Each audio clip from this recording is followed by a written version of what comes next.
And this is the 124th episode of Candid Conversations. And today we're going to elevate your mind. We are going to discuss some of those things that have to do with weed and weed related products. So, without further ado, from Alberta, I believe, we are going to introduce you to Keiley Beaudry from Parkland Flower. How's it Hi, going? thanks for having me. No problem.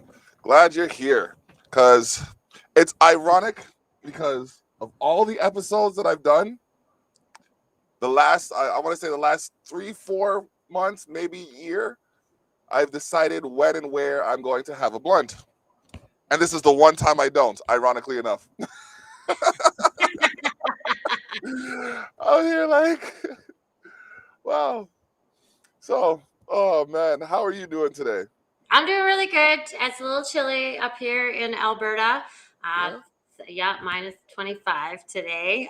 But it's supposed to warm up by the end of the week. But yeah, so Minus that's 20. Alberta. Yeah. That is bonkers. I think we're like -6 or something like that.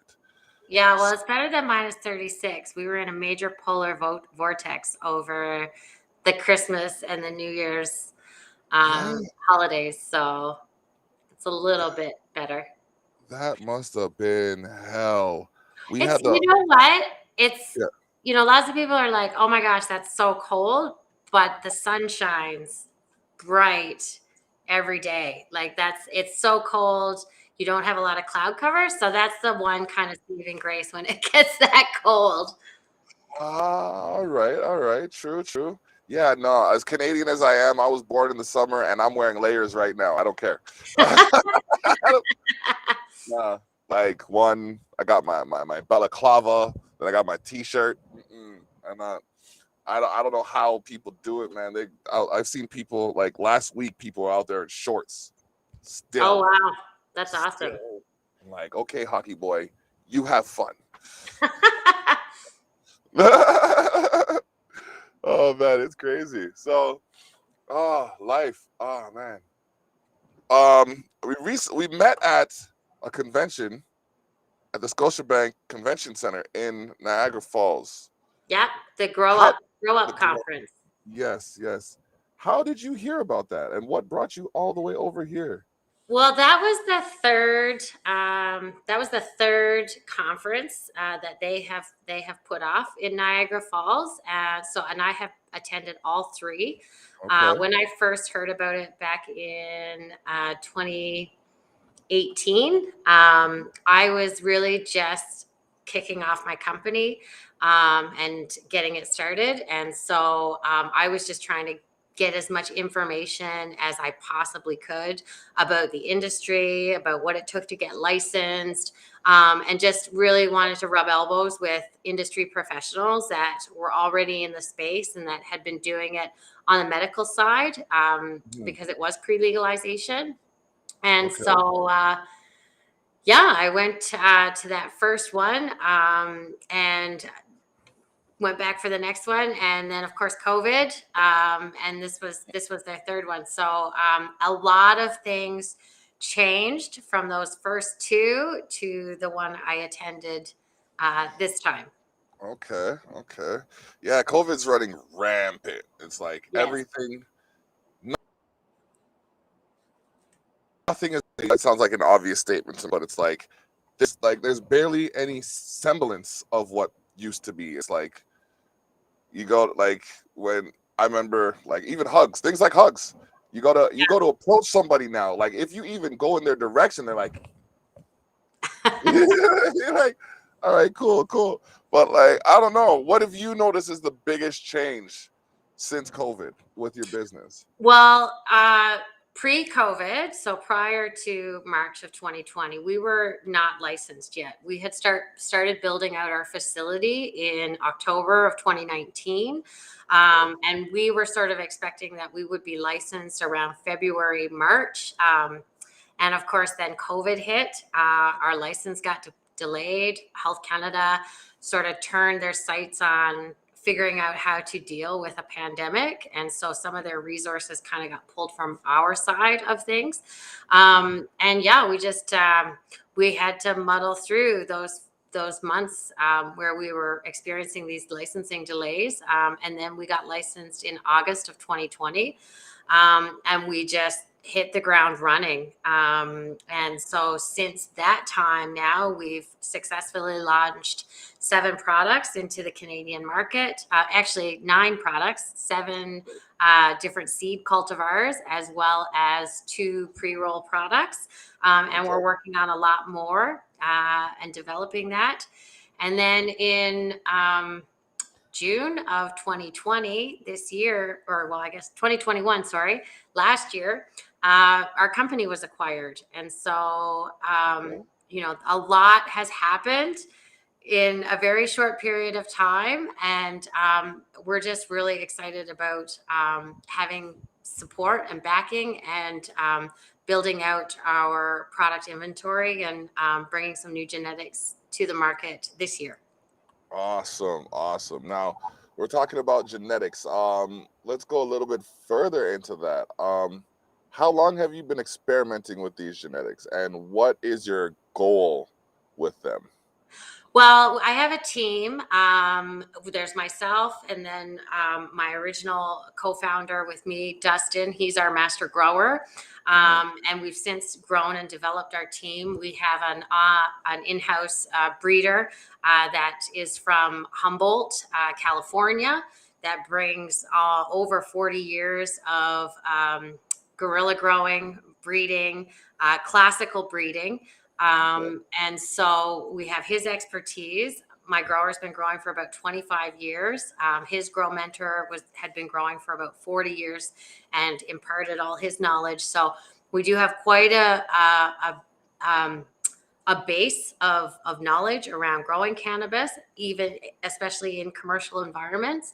And so a lot of our genetics we've been working on for years, well before legalization. Hmm. Okay, okay. The maverick of sorts, if you will. It's like they gonna come around. Let's just do this anyways. And if they don't come around, well, we still got it for ourselves. Well, I mean, cannabis really was legalized for medical purposes back in 2001. So Yeah. it has been legalized for over 20 years now. It's just that the adult use market wasn't legalized until 2018. So my grower has been growing under the MMAR, and then that eventually changed over to the ACMPR, which is basically just growing for medical purposes, either for yourself as a medical patient or for other medical patients. You can be what's called a designated grower. And of course our breeder coming up from California in the Humboldt region. A lot of his expertise comes right from that legacy market down in Cali. Okay. Okay. All right. So, without giving away too many of your secrets, what is the key to growing a good bud? Oh my gosh, there's so much to all of it, especially in a large commercial setting. I think the number one place where growers fall down is lack of planning, and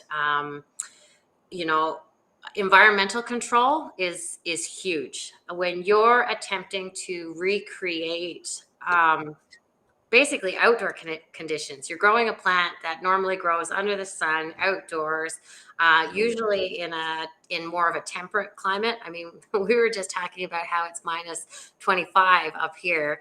Yeah. Alberta is not really, the outdoor environment's not really made for cannabis production. However, we try to basically replicate the outdoors indoors. And so that involves water management, airflow, humidity controls, so many different factors, knowing how much the plants transpire their moisture. And so keeping an adequate temperature and an adequate humidity level that is consistent for the different plant cycles is really, really important, because you have one swing and now all of a sudden you end up with powdery mildew, or, you lose a crop. So it's, there's a lot of science and there's a lot of tinkering. There's a Right. lot of late nights, especially when you have outdoor temperature swings, then that can also affect your facilities. So there's a lot to it. Oh man, I remember. I thought, it's just a plant. I can grow this shit. I don't know what you're talking about. Grow weed, just fucking. So I did the thing. I put it in the paper, and then the sprout came out. I'm like, all right, cool. So I like take that thing and I put it in the soil. I'm like, yeah, a little dirt around it. I'm like, okay, nutrients, a little bit of water. It starts to grow. I'm like, hooray! And it grows. I'm like, all right. And then it grew, and I'm like, okay, something's wrong here. I grew a 6-foot male.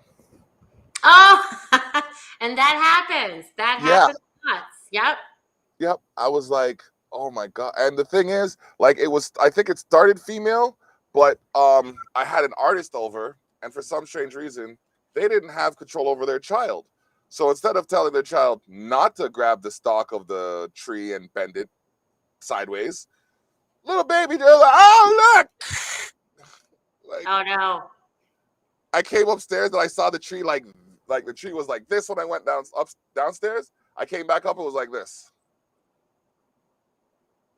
And I'm like, I saw the kid do it too. And it's like, it's a 2-year-old. So do you, how do you monitor that situation? How do you gauge that situation? It's like, one, you want to scare the shit out of the kid so they don't fuck up your plant. But two, it's a kid. So you don't want to seem like a monster. Or at least I didn't anyways at the time. So I was just like, oh no. And then the mother was like, oh, I'm so sorry. I didn't even see her. And there goes your plant. I was like, I didn't know what to do. And like, it had already been like 3-4 months, no, 2-3 months of me growing it. I was just like, but yeah. It's a lot of work. It's not as easy as it looks. Like, It a lot is. of growers out there that really have their systems dialed in and have it figured out, like, they make it look so easy. And you take a little 4-plant tent and then multiply that by 1,000 into a larger facility. And there's so many more variables to control. Labor, you have to have enough people. You're in basically a full-on agricultural and manufacturing all at the same time, because you are growing this product for a very specific use, whether it be for dry flower or for extracts. So yeah, there's definitely a lot to it. Holy, it's interesting. So if you were interested in becoming a connoisseur of marijuana, where would you start? Come to Canada. It's legal. We got it. We got it right up You here. got it right. You got it right here. Yeah, it's really exciting, especially, Alberta really kicked off hardcore on the retail stores. And I would say, for anybody wanting to really explore different products and seeing what they like, what works for them, what provides a better experience for them, is to go to your local retail stores. That's, you talk to your bud tenders. They are, a lot of stores have very well trained, very passionate bud tenders, that love the plant. They learn about the licensed producers that produce the plant. And yeah, they're like a really great resource. Go in, ask lots of questions, and it's really, there's so many different varieties of cannabis, like over like thousands, literally, because there's so much crossbreeding and things like that going on with the plant, and different companies and coming from different places. And even the same plant can express differently in a different grow environment. So that's also really cool. So yeah, it's just a matter of trying things. YouTube's a great resource as well if you want to learn more about like the history or how to grow, or pick up some books. But yeah, there's some really, really great talent out there. And now that it is legal here in Canada, it's becoming much more mainstream. So there's a lot more resources than there were, say, pre 2018. I've noticed something. It's like every time they shut down a business, they open up a cannabis store. Yeah. It's bonkers. They shut out, like, I've seen at least, I think that we have in Welland alone, I think we have like, I want to say 6, but I feel like it's 8, maybe 12. Yeah, everybody's starting a new business. It's very similar to owning a restaurant. You'll have so many different restaurants, and they'll cater to a specific clientele. They'll bring in very specific products. Some may be more of a value brand. They want to offer, the highest THC for the lowest price, or you may have some that want to be a little bit more on the upper scale, where they're, bringing in like, very unique, exotic, genetic grown product. So yeah, like everybody, it's so new, right? You're talking this adult use space is only 3 years old. You know, yeah. So, everybody's kind of throwing their hat in the ring to see if Mhm. they can make a go out of it.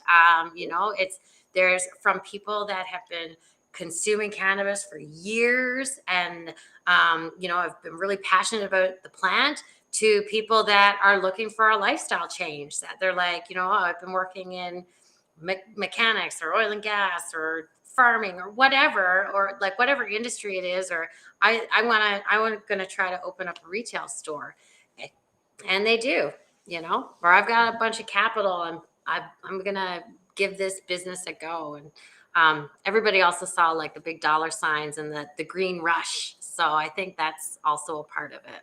Mhm. Mhm. Okay.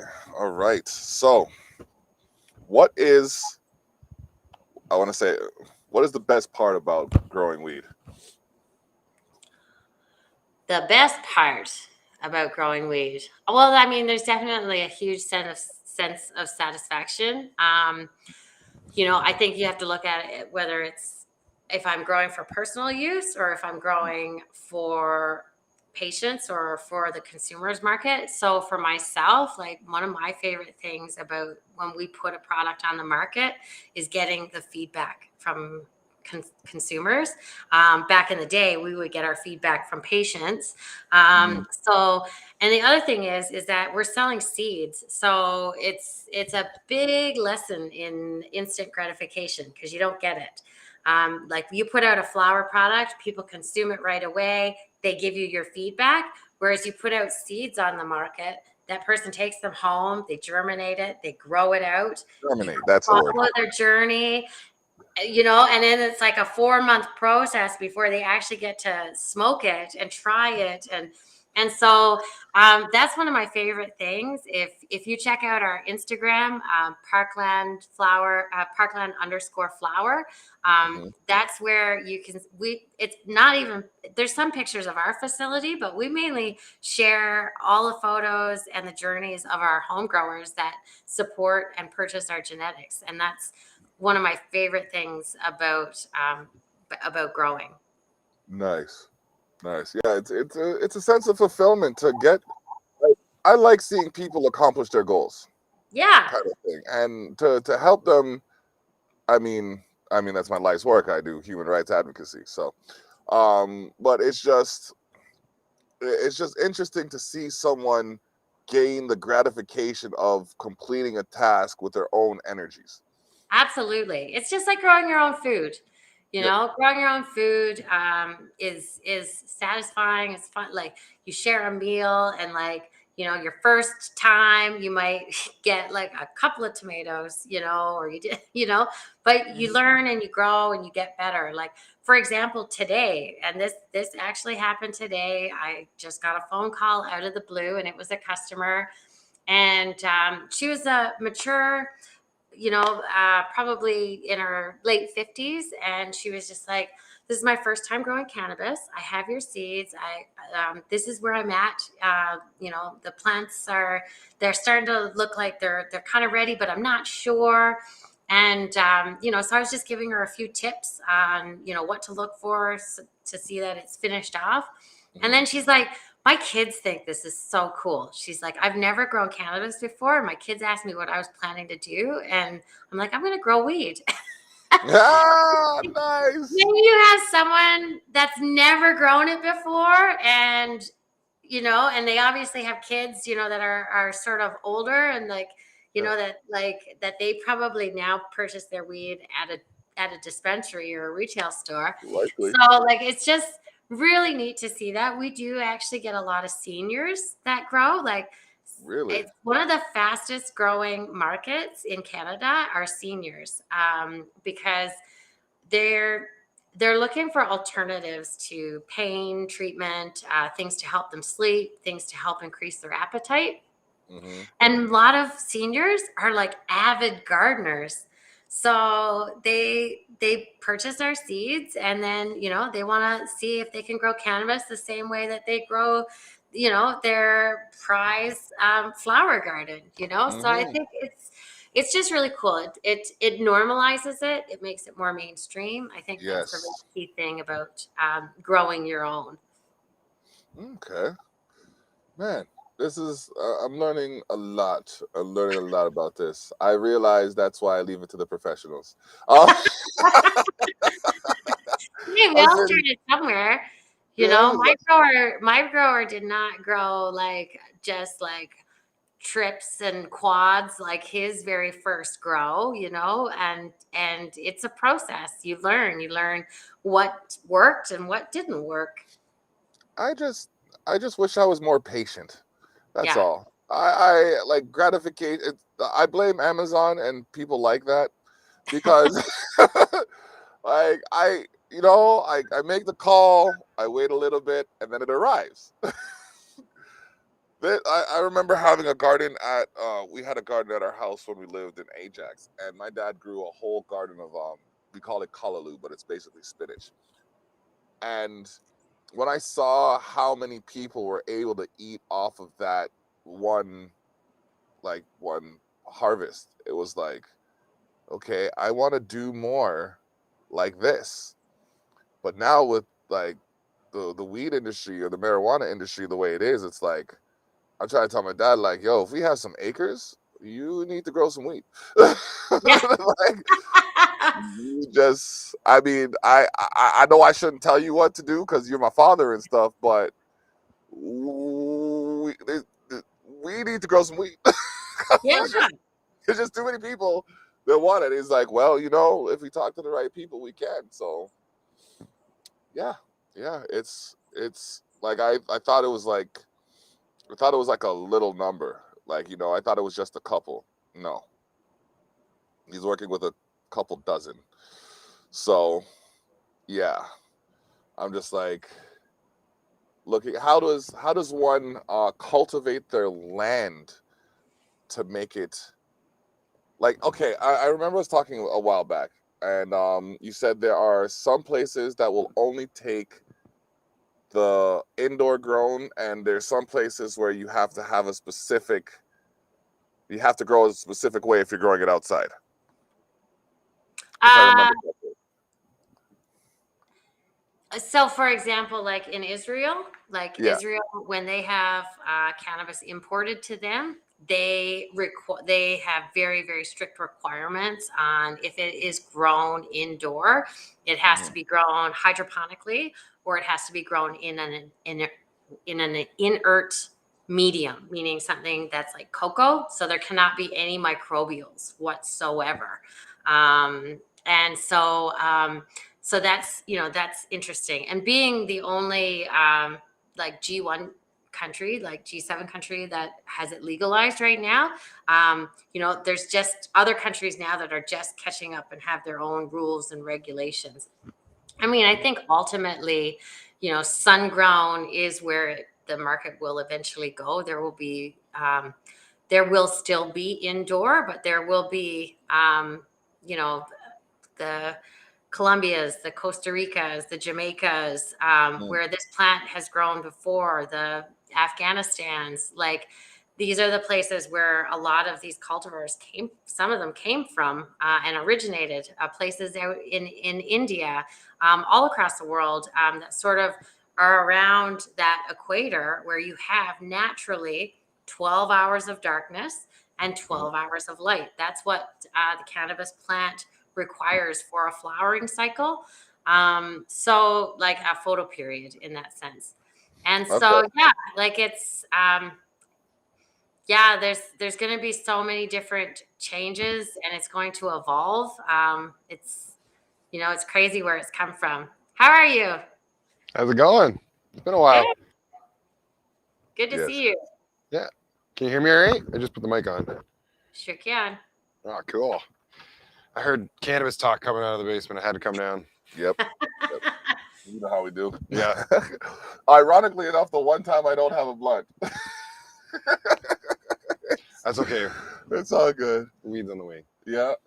That's good. That's good. All right. So, ask away. Ask away. Yeah. Oh, questions. Yes. Oh, question time.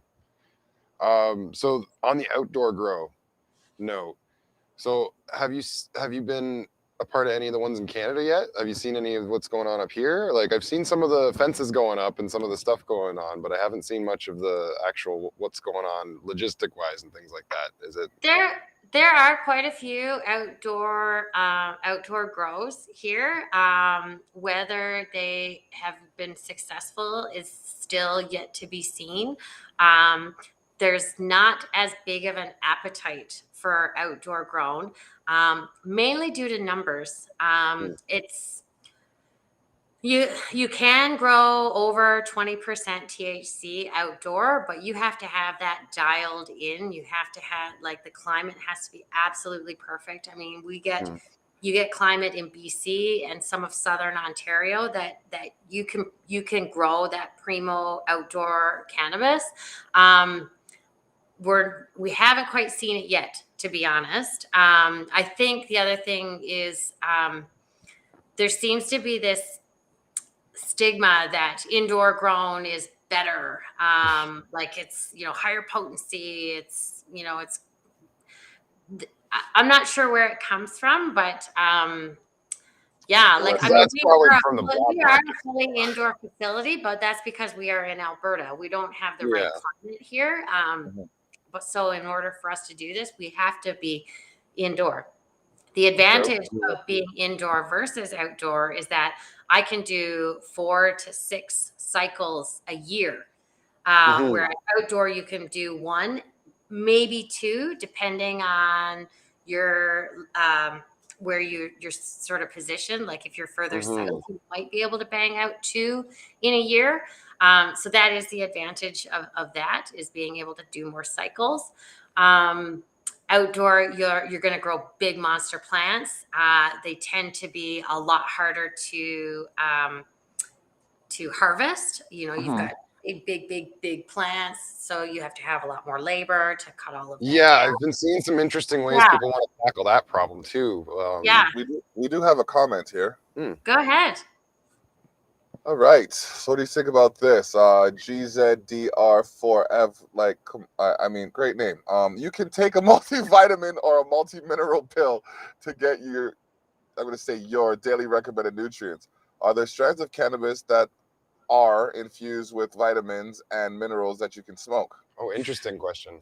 Okay, that's an interesting question. Now we're going to get into a little bit of physiology of the cannabis plant and the human body. So everybody has what's called an endocannabinoid system. And so basically it's a set of receptors that are all throughout the body that bind to cannabinoids, which is what the cannabis plant produces. Yes, there are vitamins and minerals in the cannabis plant, in the plant material. You would have to eat it in order for your body to absorb it. You would not absorb vitamins and minerals through your lungs, like through inhalation or vaporization or combustion methodologies. You could get it if you juiced the plant, if you ate the raw cannabis plant, but oftentimes edibles are made by extraction methods where we actually extract just the cannabinoids away from the plant material. So you would just have pure THC, CBD, CBG, THCV. Like these are all different cannabinoids. There's up to 150. There may be more that they're still trying to discover, but there are about 150 different cannabinoids in the cannabis plant, THC and CBD being the two main ones that we hear about most, because they tend to be mostly the most abundant in cannabis. So yeah, so that's just kind of the differentiation. There are theories, yet some of it's being studied currently. Some of it has been studied. There's not a ton that's been proven yet, but there are theories that your endocannabinoid system is a part of your homeostasis in your body. And so when it is out of whack, things like your immune system, your digestion, and things like that can be affected. And so there's hope that cannabis therapies can help improve that homeostasis and help bring the body back into balance. I mean, we've seen it also with the nervous system, PTSD patients, cancer patients. Like, it's used for a multitude of different ailments, and it helps some and it doesn't help others. So, the jury's still out. There's still a lot more research that needs to be done.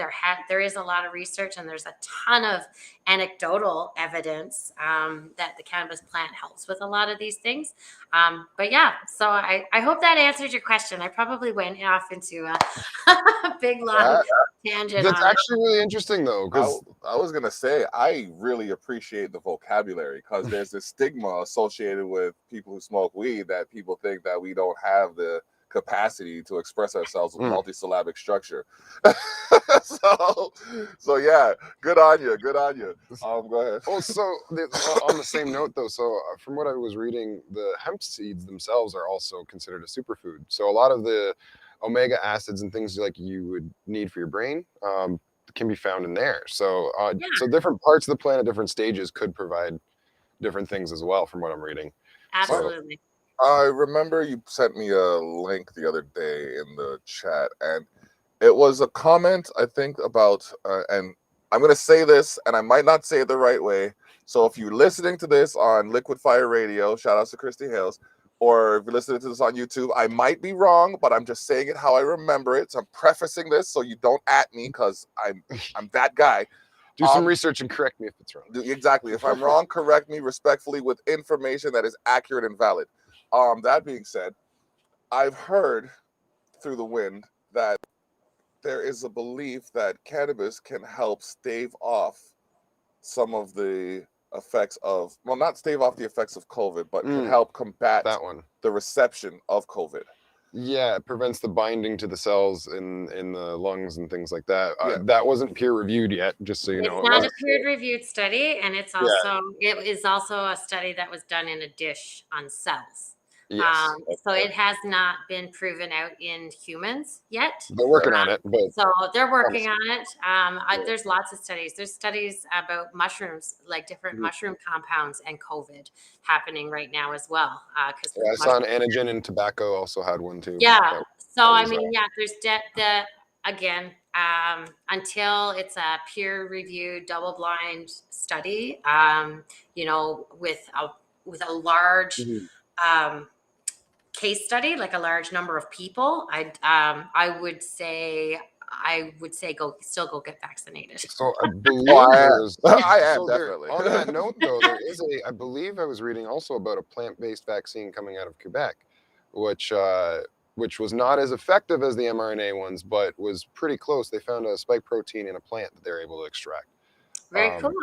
Yeah, so I think it was like an 80% or something like that, not like the 89s or whatever that they're hoping for. So it's approved for use, I think. I'm not 100% sure. Well, you got to think about like all the medical medicines and compounds that modern medicine that we have today.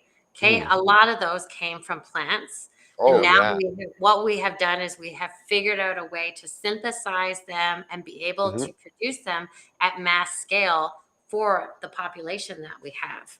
And also produce it to have repeatable effects, so that you'll have the same effect. If you take a Tylenol, it's going to work the same way as it did the last time you took a Tylenol, kind of thing. So that's the difficult thing with cannabis right now is that it has so many different compounds in the Oh plant that work together. That's why it helps different ailments. But the way the scientific community and doctors, they want something that says, well, it works yeah. like this with this amount. And we're not, science is not there yet. No, definitely not. It from what I've seen though, it could simply be that the plant, just as a de-stressor, could be what's Absolutely. allowing a lot of this stuff to come back. Because there's the whole placebo effect thing, but a lot of that can be attributed to just additional stress and having that relieved. Yeah. Because that's what they try to do for you in a hospital, right? They try to keep you as calm and as possible, I keep got my everything taken prescription care from of. Nate Dogg. He said smoke weed every day. Right. Right? Laughter's the best medicine, that kind of thing. It could simply be something as simple as that. It's is. allowing I people to think de-stress and it's actually heal themselves. it's us also another tool for harm reduction. Yeah. We are facing a massive opioid crisis. Oh, Over the holidays, I have two friends that lost sons Sorry to the to hear that. opioid crisis, and my grower lost his daughter. She was 25 to the opioid crisis, and so that's something that's very near and dear to our heart.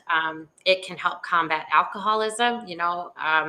There are it can be used therapeutically in so many different ways to help people come off of these drugs, to help people come off of alcohol in a harm reduction way.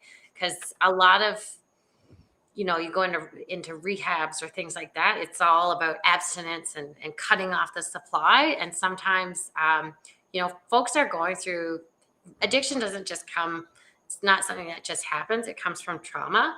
And so like cannabis can be a tool that's used to help take that edge off, to help reduce those stressors and literally physical pain that comes from withdrawals and coming off of opioids. I've been to the oh point where yeah. people have told me they prefer me when I smoke. So I'm I'm a like, no, better man, person. yeah, I'm like, I'm gonna quit. No, forget this noise. I want a week, and then just like, are you okay? What do you want? I mean, yes. It was crazy. Oh yeah. It was bonkers. So, yeah, I find the benefits to exist with it, because this is just me. I think But the we are. biggest one, like for folks like my age, I'm in sort of in my midlife kind of arena, and I sleep is a big thing. Like I have a hard time sleeping, and I'm a mom, and so I've got my eldest is 10 years old, and so like I've gone through years of no sleep just from having kids, and then that messes up your whole rhythm. Like it really Mhm, does. mhm. Um, you know, uh, I find, consuming before bed like changes my whole outlook because I get a full night's sleep. I mean, Yep. I got my mom on this stuff. Like I got my grandmother. like, like, Ah, yeah, working like on it. I Push did. up. I've been making her gummies and like sending them to her because she's got so much pain. She's in her 80s, Oh, and you can only take so many drugs. yeah. Yeah. Before it starts becoming an issue, and our aging population needs better tools to deal with aging, and I think cannabis can be a part of that Mhm. Oh, toolkit. the first cannabis store in the Niagara Falls there opened up, and it was right beside an orthopedics clinic. Yep. They know how to get. They know their I target went there market. the first day it opened up, and I saw a group of 60 to 70-year-olds walk out of the orthopedics clinic and walk right into the weed store. Yeah. I Well, don't know. Yeah. pre-legalization, I used to do cannabis education, and a lot of times when I would put off events like that, I mean, I did one where the youngest person in the room was 65. Mm. And it was I've done cannabis education at seniors complexes, and it was funny when I did the one event, the recreational director was like, "This is so we do like events like this every month," and she's like, "Everyone came to yours." She's like, you had the highest attendance of any Uh, thing that we've That's done. And they that's have amazing. great. so many questions. Like they are No. genuinely, they genuinely want to understand how it can help, how to consume it. Like that's a big thing. A lot of people don't want to smoke it. They're like, People what that are my other options? Yeah. People that age were just that information was hidden from them. So of course they're gonna seek it. That makes Yeah. perfect sense that they're totally jumping in Yeah, on it that boat. And does. some of them were in that era too, where the hippie, the '60s era, 50s and '60s era, where it was all free love and all that kind of stuff. Some of them are like, well, now it's legal. Now I can go back to what I was doing back then. Yep. Yeah, that's the Yep. other thing. That's the thing. Or a lot of those. But we are over the halfway mark, so I usually ask the guest if there are any questions that they may have for, well, me or us as the host. Because I find after like half an hour of asking all the questions, sometimes it's like I have too much control over this conversation. Let me relinquish some. So, Oh, yeah.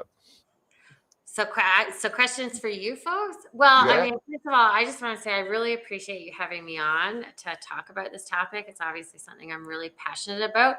But Yes. what made you want to have someone come on to talk about cannabis?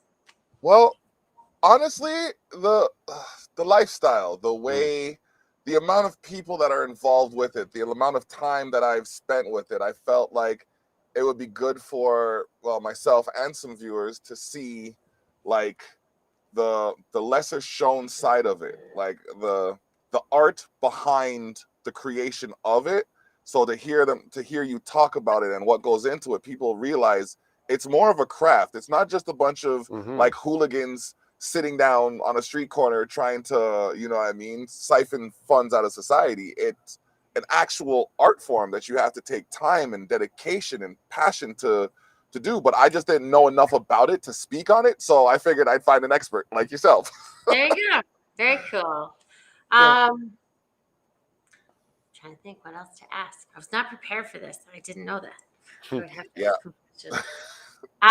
But to your point about the artistry and the craft of it, someone who I don't know if you've ever heard of a man named Frenchy Cannoli, but he is well known for his hashish making. He's traveled all over the world. He's no longer with us, but he I met him at Grow Up, the first one I believe. It was the second one, back in 2019, and I met him for the first time, and he came and talked to me because I spoke at a women's panel, and he's like, we need to get more women into this space. He's like, the women are the makers. He's like, yeah, I'm a hash maker, but he's like, there's so many great female growers and women that are making different products, because it's not just about the growing. Like that's the thing. Like the bud, like it's like the difference between it's something that basically anybody could understand. It's like the difference between buying apples at the store and then buying applesauce, buying apple cider, going to a restaurant and enjoying like an apple dessert, like a tart or I was gonna say go to grandma's and get apple pie. like Yeah. Yeah. you take this one product, right? So we buy the flower, right? That would be Mhm. just the apple, but it can be but apples can be turned into so many different things.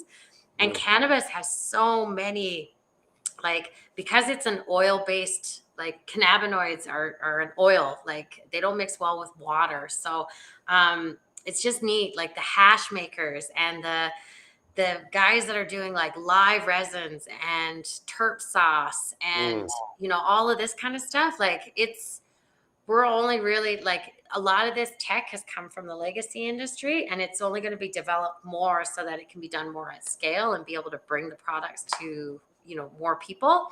But it's still like the Mhm. handcrafted hash and hand rolled blunts that are infused with lots of other different infused products. It's like Mm. I don't know. The sky's the limit so far. So There's so many new products coming out every exactly day. what I've been doing actually recently is going through old family recipes, right? Ripping them apart, looking where the oil bases are, right? Trying to pair up the other flavors with the terpene profiles so that you can't tell there's weed in it. Pair it up with the oils, get it in there, and bake with it instead. The apple pie has been the best so far. Limonene, high limonene terpene content, right in the shortening. Yeah, Easiest thing. Yeah, amazing. right in the crust. Mm. Yeah. I had some, what was it? Double stuffed Oreos, but they're not Oreos. They were something else. They were like the double stuffed Oreos, either way. Yeah, Yeah. I and ate like 3/4 of half of one, 3/4 of one. Boy, let me tell you how my day went smooth. one of my favorite things that I've seen, I went down to Cali for the so it's called the Emerald Cup. So it's down in Santa Rosa, and it's basically like, you know how in the United States they have these like state fairs, and they're just Yeah. like, a big agricultural fair, and Yeah, we got those around here too. yeah, exactly. So it's like that, but for wheat. And so, yeah. So this is where farmers meet up. They literally they come to sell all their stuff. You can legally purchase there. You can purchase. They have everything from edibles to dabs to vapes to hash to just straight dried flour.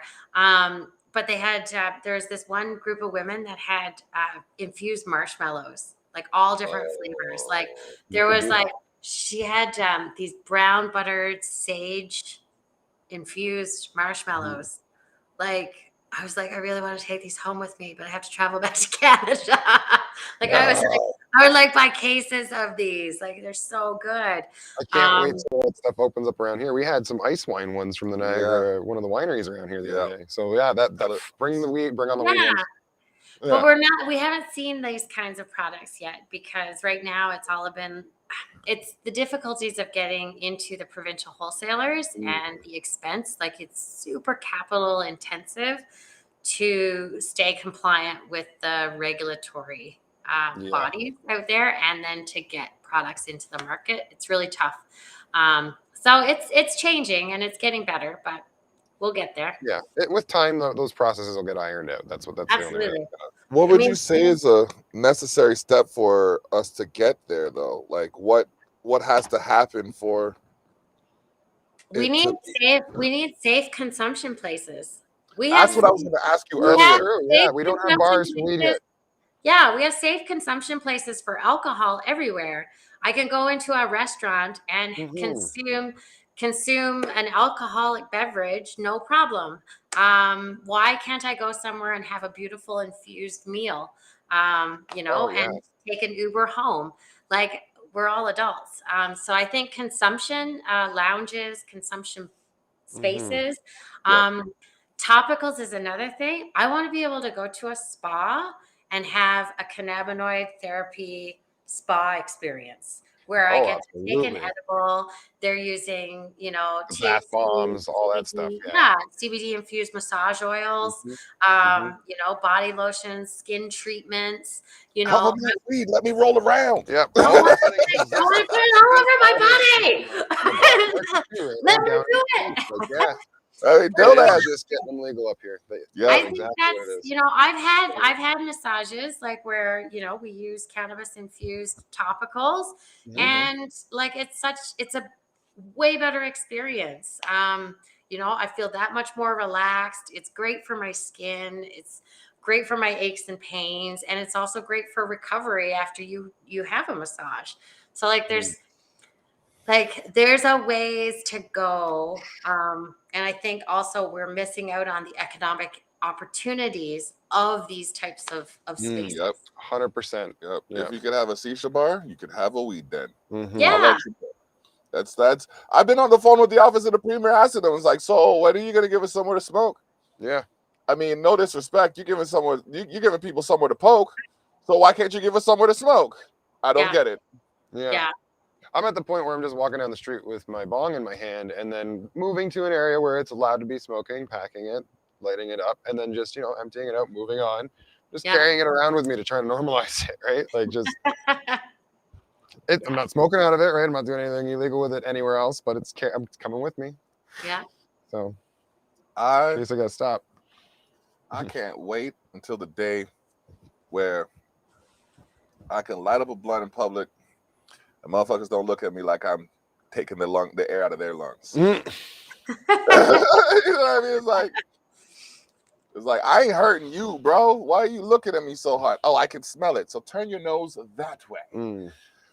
Smell has been a big issue. That's a Yeah, big Health issue. Canada has been not That is happy the about biggest thing. smells. Oh, yeah. That is why Smell. they don't have it yet. I have Yeah. on good authority that the main reason they don't have it is because smoke, like when you're drinking, you're the only one drinking. When you're smoking, everyone around you Oh my smoking. gosh.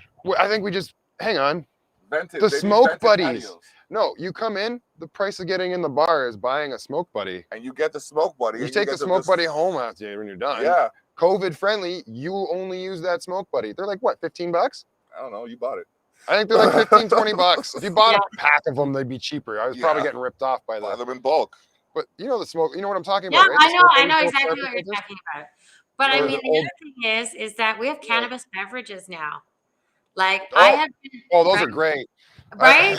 I mean, we don't That's even not have one. to smoke. I think we No, could no, still that's a smoke German beer. outside, like It just says to that. have, to be able to have an outdoor space even where you can smoke outside, but you can Yeah. consume cannabis inside. I think I've been to events where cannabis beverages have been served, and it's cannabis beverages and like sparkling waters and like pop, and then but no alcohol. Yeah. There were no fights. There were no people puking. Nope. There were no people like falling all over you. Like I was like, Yeah, I it was was a pleasant having experience. like I wasn't having people like non-consensually touch me. Like there were all of these like great things about this event where, I was just like, wow, I feel like really ultra comfortable here in a space where had the consumption been alcohol, I probably would not have felt as comfortable. So 2019, I think it was 2019, Toronto, Fish came to Toronto. And so we went there with a couple people from the cannabis farm I was at the time. And we get there, and the one girl had her joints all hidden in her smoke pack like you do when you go to a concert.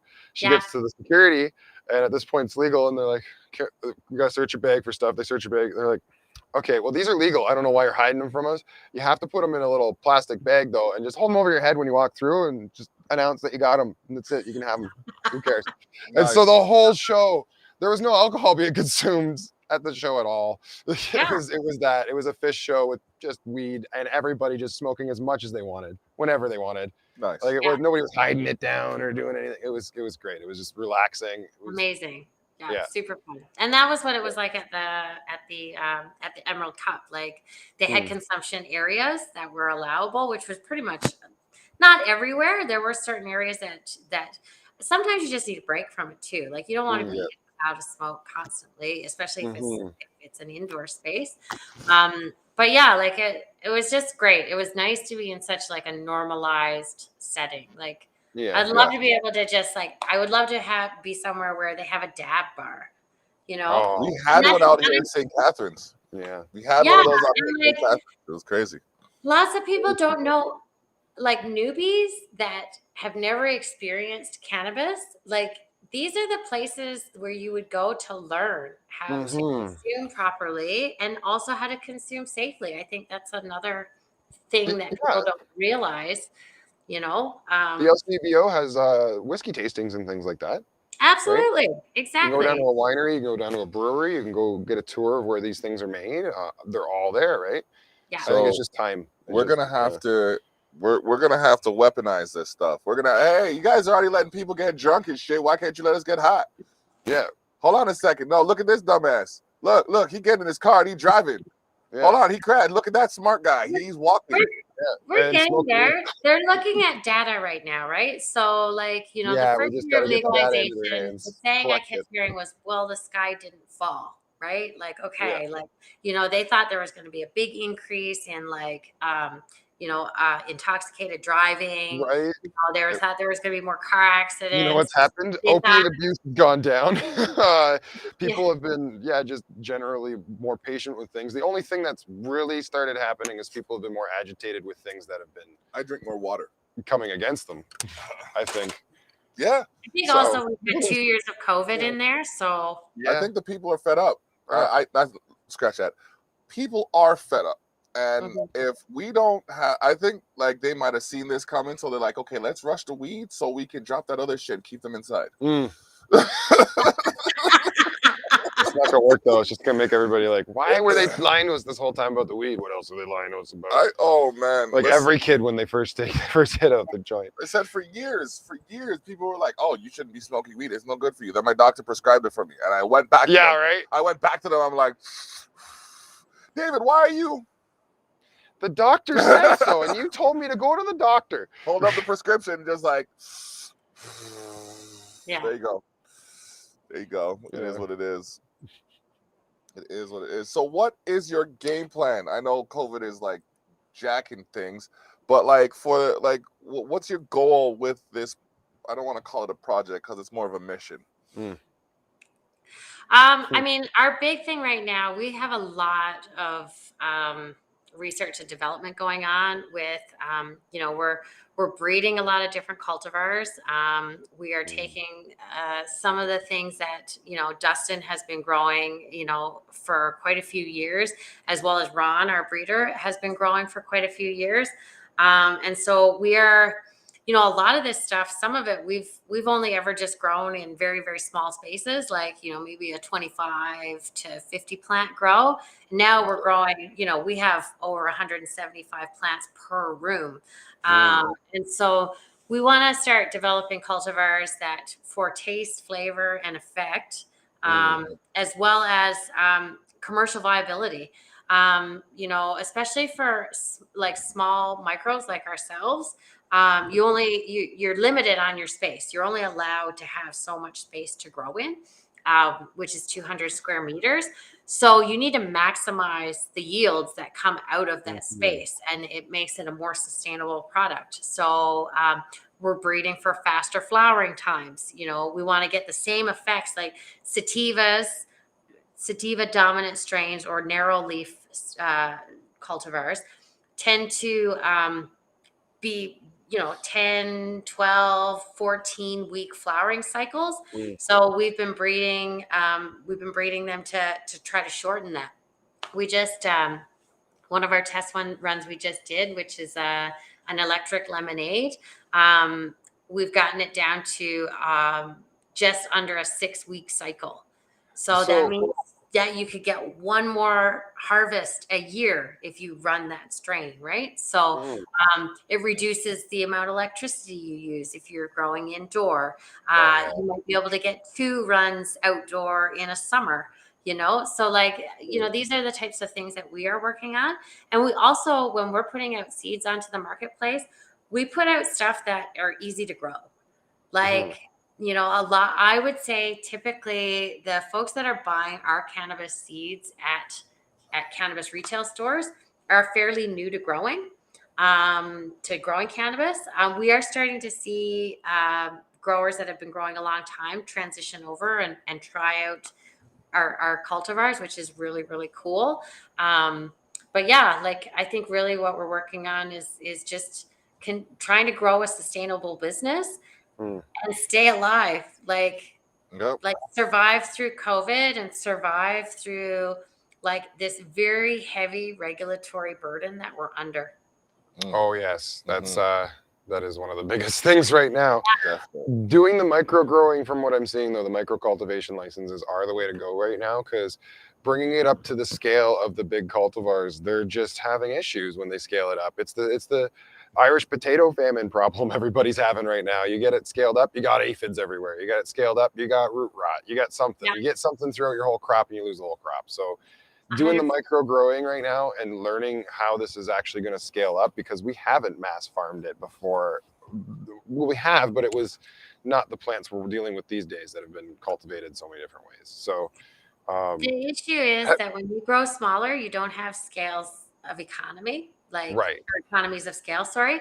So right now, the way the market is, we're not commanding the price that craft flower should actually be commanding, because there is so many big operations putting really cheap weed onto the Mhm. market.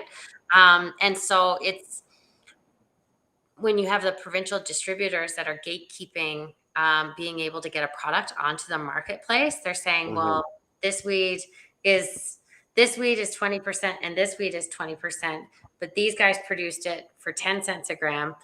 You know what I mean? Right. Like, and we're producing it, like our small little producers are producing it for $1.50 a gram just because we don't have the economies of scale. Yeah. It's very, very hard for us to compete. So So we're getting, maybe something needs to be looked into because farmers use co-ops and things like that. Maybe the economy of scale could be brought out, but it needs to be done as a like a I don't know, something along those lines. Maybe we need to. A lot of what needs to happen, I think, still, is taking the existing farming techniques that have been, honed in on for years yeah. and years and years. And just applying them at this So point. the difference between us and traditional farming is subsidies. Mm-hmm. So traditional farming, like dairy, wheat, oats, barley, peas, like all of these like sort of pulses and grains and things like that, Yeah. we have been subsidized by the government for Right. years to help develop the industry. The Right. opposite has happened with cannabis. Right. Cannabis It's been tapped instead out. has been taxed Mm-hmm. very, very heavily. Right. So we are taxed and we are feed to death. And Yeah. so it is very difficult for us to pool together and work together because It's treated like we tobacco. don't have Yeah. any money. Like we're Yeah. all like just barely surviving. And then they also did the whole thing where we're just in Ontario anyways. They have 5 retailers within one block of each other. So they did no regulation on like, well, let's make sure that there's the population here to serve these stores. So all these stores have popped up now. Everybody's dumped a bunch of money into these retail locations and they're having to toss product out a year in because, well, the guy down the street has it for $1 less. So everybody went to him. Yeah. And it's just a matter that his rent was a little lower when he opened his store, so he could, because everybody buys it for the same price from the province. It's all minus 25% of their price, right? So Yeah. it's this game right now going on where the government's it's making it really, really hard for anybody to actually design a process around this to actually make it efficient. Doing what government does. Yeah, the red tape right now is massive. And it all happened in California and Colorado as well. Mm-hmm. Oh yeah, and they All did of get this it done though.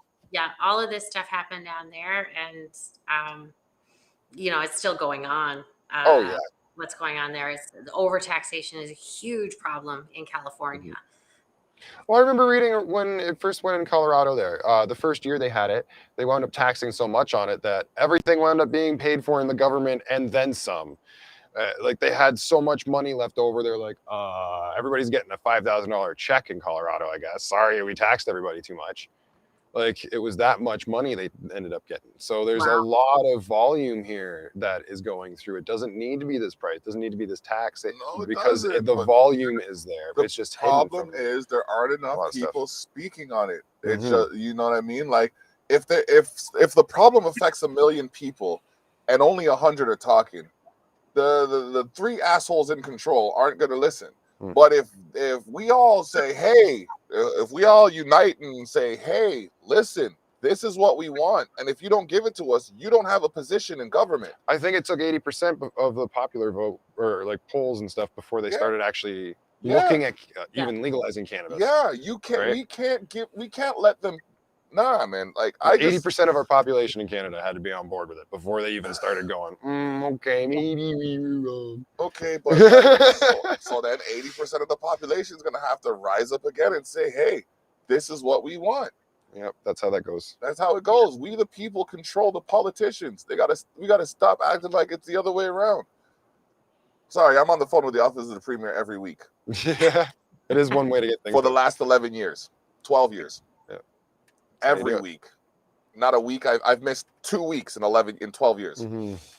I think, yeah, I mean, if you look at it, I think there are a lot of cannabis advocates that sort of got disenfranchised with legalization because the way it was rolled out, anybody with a prior cannabis conviction could not participate in the Right. So new anybody with experience, you're not allowed in. Anybody with experience was not allowed in. Right. So that was really tough. And I mean, Hmm. you know what it's like being an advocate. They're exhausted. Yep. Like, Mhm. it's a constant struggle. Yep. It's like, okay, like we got it legalized. Great. Phew, take a It's one of the breather. reasons why they want to tax It's so much true. is so the lobby funds can. Yep, exactly. Like, For the advocates, so the advocates can't do it. If you had to pay half the taxes, you'd probably put some of that money into lobbying to pay less taxes. All I yeah, know well, is that's So, what's going on right now. If you check out the website, www.stateofcraft.com, mhm. that is a grassroots push from the legal cannabis industry to Nice. government, and it is a plea to say, look, when I sell a product, 25% of my top line revenues go to tax and Yeah. fees. Like, how are people making money when 25% of your gross income goes to the government? Like, it's Right. just, we were really fortunate. We were able to get COVID relief funding to just kind of carry us over the hump. And I basically got that check in the bank, and then I immediately turned around and wrote another check to the CRA for pretty Great. much the same amount. Great. damn. Yeah, Yeah, that's a little ridiculous. it Actually. was crazy. And so Yeah. it's I keep chirping about it. I speak to Health Canada, I speak to the CRA. I have been in associations working towards these lobbying efforts, and we are going to be seeing some positive changes. I think the big thing is that Health Canada's their big mandate was that it doesn't get in the hands of youth, and that there's nobody. It's basically getting rid of the illicit market. Yeah. Well, they're That doing such a was great their job of their that. their goals, right? And so Mhm. now the sky didn't fall. Public Yeah. safety was Thing's been pretty good. They haven't. There's been less kids doing it according to the numbers. Yeah. But on the flip side, like, yeah, the black market still exists, and I can still go get. Still better. Sorry, what? Yeah. Sorry. I just had a cough. Oh. It's not COVID, it's cannabis, I swear. Yeah, test came back negative, so.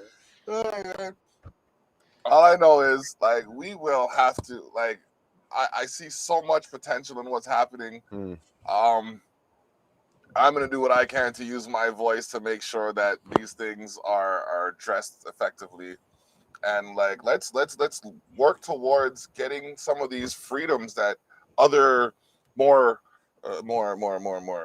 narcotic drugs have. Mm.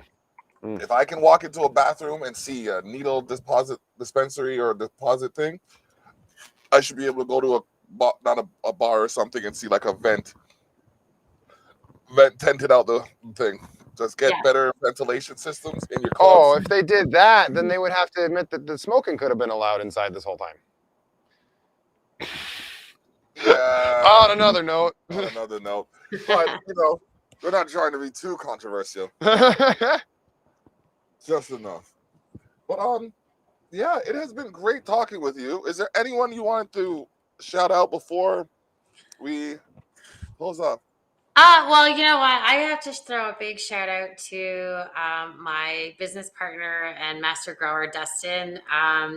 Him and I started on this journey together, and we had no idea that we'd come this far. And yeah, like, we're both just super grateful to be working in cannabis legally now. You don't have to look over your shoulder anymore. So yeah, shout out to him. And I shout out to my kids. My kids have been there the whole way.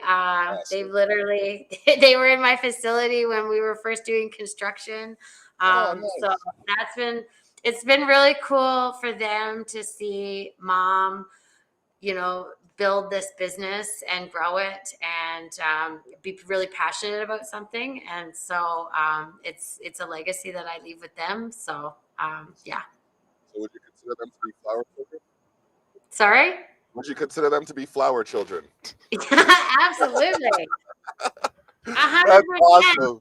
That is They, awesome. yeah, like they know all about cannabis and what it is, and that we call it medicine here. And Good. I really normalize it with them. And you know, obviously they don't take it or use it or anything like that, but we because they're 10 and under.